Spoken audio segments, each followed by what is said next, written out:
ये स्टूडेंट्स, अब हम पढ़ेंगे महाकवि कृष्ण भक्त कवि सूरदास जी की कुछ पद, उनकी व्याख्या पढ़ रहे हैं। अब तक हम सूरदास जी के दो पद पढ़ चुके हैं और अब हम अगला पद पढ़ेंगे उनका। महाकवि सूरदास जी का अगला पद अब हम पढ़ेंगे। आइए देखते हैं। सूरदास जी कहते हैं, ज्ञान और वैराग्य पर आधारित है यह पद कि जा दिन मन पंछी उड़ी जाइए। मन पंछी का अर्थ है मन रूपी पक्षी।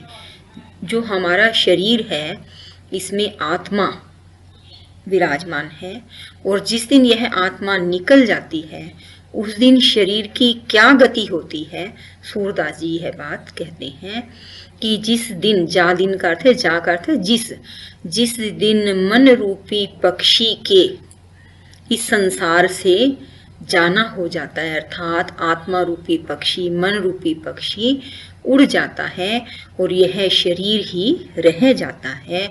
ता का अर्थ है उस दिन तेरे हे मनुष्य को वैराग्य की बात सिखाते हुए, प्राणी को वैराग्य की बात सिखाते हुए सूरदास जी कहते हैं कि उस दिन तेरे तन तरवर, तन अर्थात शरीर रूपी वृक्ष के सबई पात झरी जाइए। सबई का अर्थ है सब, पात का अर्थ है पत्ते झड़ जाएंगे। इसका अर्थ क्या है कि जैसे ही शरीर से आत्मा निकलती है, मानव की मृत्यु हो जाती है, तो उसके आंख, नाक, कान आदि सभी शरीर रूपी पत्ते झड़ जाते हैं, अर्थात काम करना बंद कर देते हैं। सूरदास जी क्या कहते हैं, या देही को गर्भ न करिए। या का अर्थ है इस देही अर्थात शरीर का, गर्भ अर्थात घमंड नहीं करना चाहिए। मृत्यु के बाद इस शरीर को श्यार, काग, गिद्ध खाइए।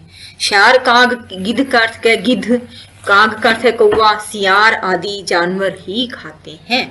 मनुष्य के शरीर की और कोई दशा नहीं होती। तीननी में तन कृमि कई विष्ठा कई हवे खाक उड़ाइए। तीननी का अर्थ है तीन में से इस शरीर की एक अवस्था अवश्य होती है। यदि इसे दबाया जाता है तो इस शरीर को कृमि अर्थात कीड़े खा जाते हैं। यदि वैसे ही छोड़ दिया जाता है और जंगली जानवर इसको खाते हैं तो वो उसे विष्ठा अर्थात मल में बदल देते हैं। और यदि इसका अग्नि संस्कार किया जाता है तो यह मुट्ठी भर राख बनकर उड़ जाता है। शरीर की इससे ज्यादा अन्य कोई अवस्था नहीं होती। कहें वह नीर, कहाँ वह शोभा, कहें रंग रूप दिखाइए। कि जिस पानी से, जिस आप ये कह सकते हैं सौंदर्य प्रसाधन आदि से शरीर को सजाते संवारते हो, मरने के बाद वह शोभा कहाँ रह जाती है। जिस रंग रूप को देखकर और दिखाकर तुम खुश होते हो, मरने के बाद उसकी क्या स्थिति हो जाती है।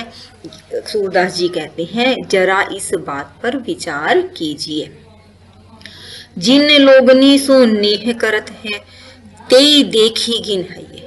कि जिस व्यक्ति से हमें बहुत ज्यादा प्यार होता है, नेह का अर्थ है प्रेम, प्यार, स्नेह। जिन लोगनी का अर्थ है जिन लोगों से हमें बहुत ज्यादा प्रेम प्यार होता है, अगर उसकी मृत्यु हो जाती है, उससे चेतन शक्ति आत्मा निकल जाती है, तेई का अर्थ है उसी को ही देखकर हमें घिन आने लगती है, हम उससे डरकर दूर भागने लगते हैं। घर के कहत सबारे का अर्थ है सारे के सारे। घर वाले क्या कहते हैं, काढ़ो इसको यहाँ से निकालो। ज्यादा देर तक हम डेड बॉडी को, मृत शरीर को अपने घर में नहीं रखते। कुछ लोग ये कहते हैं कि ज्यादा देर रखेंगे तो यह भूत बन करके हमें ही खा जाएगा, भूत बन करके हमें ही खा जाएगा। तो कहते हैं ऐसी धारणा है, उससे फिर बाद में कोई भी प्रेम नहीं करता। जिन पुत्र नहीं बहुत प्रतिपालो देवी देव मनहि।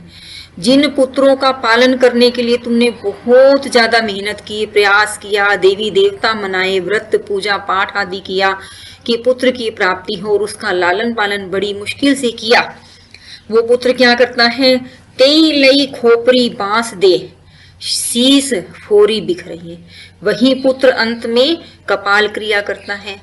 बांस लेकर के खोपड़ी को तोड़ डालता है, शीश फोड़ करके बिखेर देता है। यह हमारे यहाँ की एक रस्म है जब अग्नि संस्कार किया जाता है कि पुत्र ही है रस्म अदा करता है।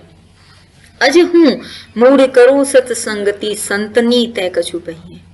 हे मूढ़ हूँ करते इसके बाद, अर्थात जब तुझे इतना पता चल गया है तो हे मूढ़ मानव सत्संगति करो।